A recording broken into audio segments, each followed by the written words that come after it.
Hello and welcome back to my channel. If you're new, this channel focuses on the ins and outs of living in the beautiful country of Poland. Now, today I'm going to talk about an incident that happened here in Poland a few weeks ago. So let's go ahead and get started.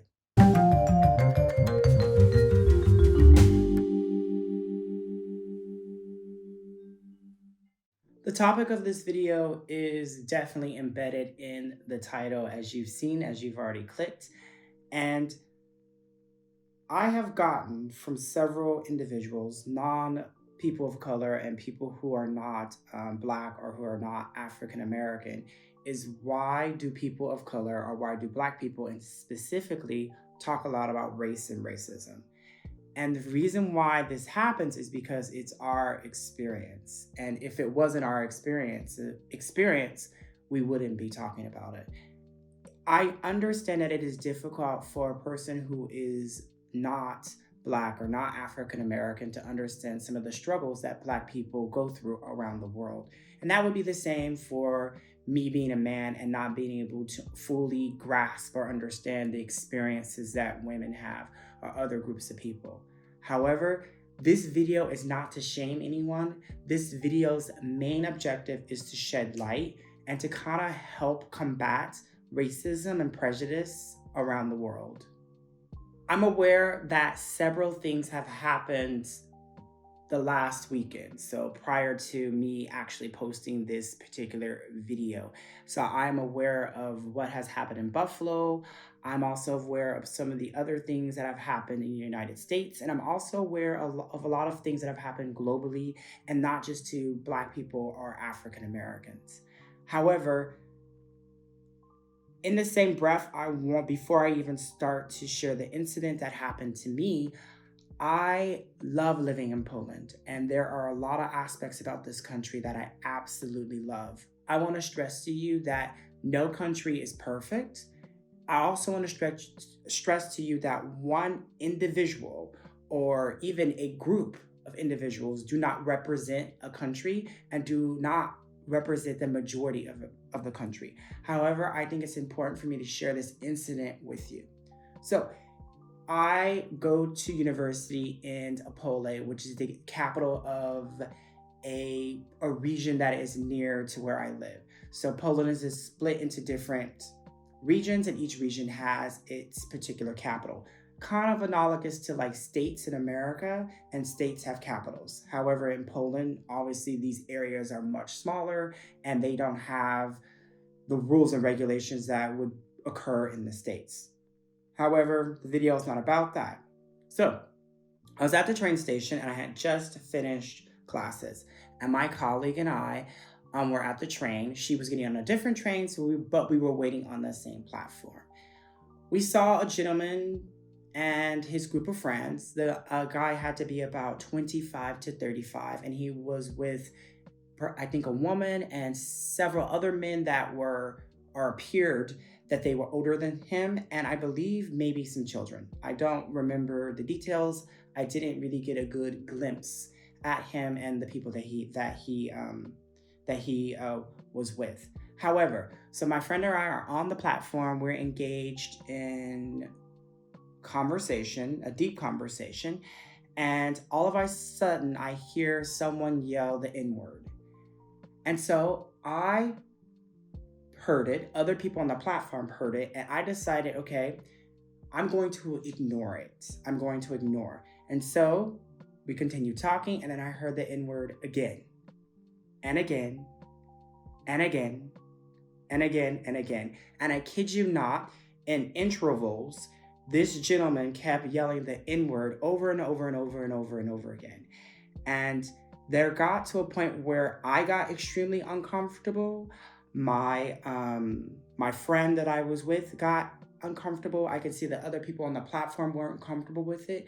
And then finally, my friend just yelled, "Hey, it's enough. We've had enough. You need to stop." And then it was over, and that was it. I want to highlight this to you because, for one, I am super proud of my friend. This person knows exactly who she is, and she definitely stood up for me. And I feel like if it had escalated, if her saying something was kind of an invitation for this gentleman to then kind of confront us. I feel that she would have stood her ground and she would have been there with me from the beginning to the end of if that incident had grown. I don't understand the function of this gentleman yelling the N-word at me several times. I hadn't had an encounter with him. Like I said, I had seen him at the train station, perhaps on the platform, just like I had saw a lot of people when I was approaching our platform. However, I think that his objective and his goal was to get a reaction out of me.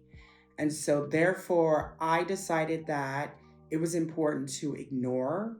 And sometimes it's just important to ignore. It's important to pick and choose your battles. Being in Poland, I felt comfortable with the fact that I knew in my head, 100% that him yelling would not escalate into something else, considering that I saw police on the other side of the platform. So if I did need assistance, I could have yelled and I'm sure they would have ran over. There were several other people that if something had went down, I probably could have easily yelled to another person and they would have kind of helped if it escalated. Here's the thing that I don't appreciate about being called the N-word, and I think for me, it should be considered a hate crime. Number one, that is the word that a lot of my ancestors and a lot of Black people globally heard before they were lynched on trees. That's number one. Number two, that was also a word that a lot of African American women and women of color, Black women specifically, heard before they were raped, heard before their children were ripped out of their hands. It is not an okay word to address a person of color or to address a Black person with ever. And if it were up to me, I would deem it as a hate crime because it is a highly loaded word. And it is, in my opinion, not just a injustice on me as the individual that was called that, but an injustice on humanity at all. Because in my eyes, if you are willing to other people, if you have this prejudice in your heart, and I can't say that this gentleman is racist because I don't know him, but obviously he has some prejudice. If you have that much prejudice to other people, then I feel that it's a slippery slope. If you other me, then you might other people, and you might find ways to discriminate against Polish people. And so for me, I feel that when someone attacks one human being, then they attacked all of us. This is not the first time that I've been called the N-word. I've been called the N-word actually in my own country, in the United States. And it doesn't make it right, no matter on the planet where you are. I mean, even if we make it, through the universe, if we're on Mars, it's not okay to call people the N-word.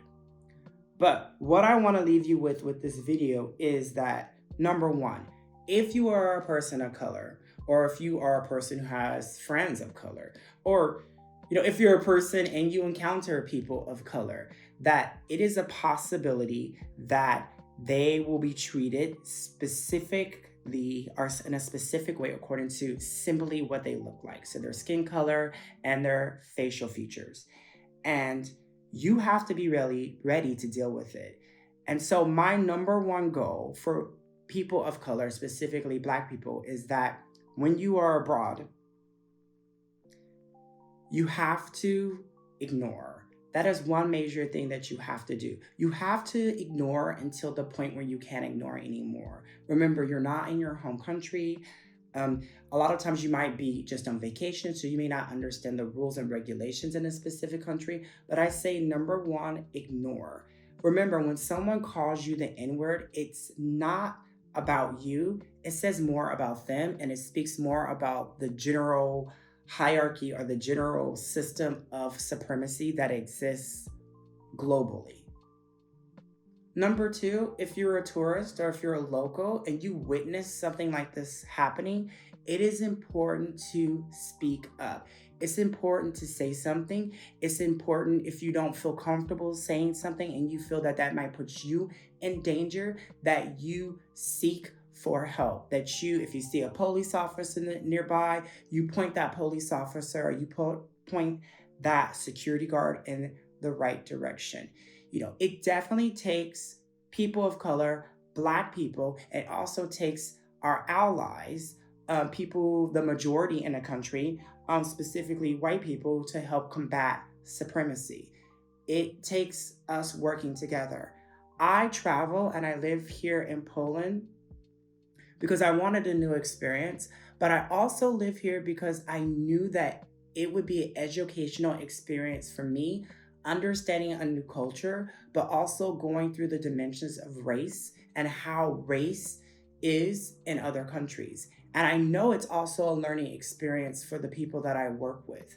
I primarily work with children, and I have to say that working with children definitely gives me faith in humanity and gives me faith in the fact and in the reality that I feel that we can reduce supremacy or almost eradicate it from this planet if we decided as a society to have these open conversations and dialogues.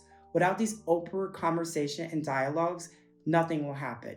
My goal is not to make anyone feel guilty. It is not to make Polish people feel guilty. It is not to make white people in general feel guilty.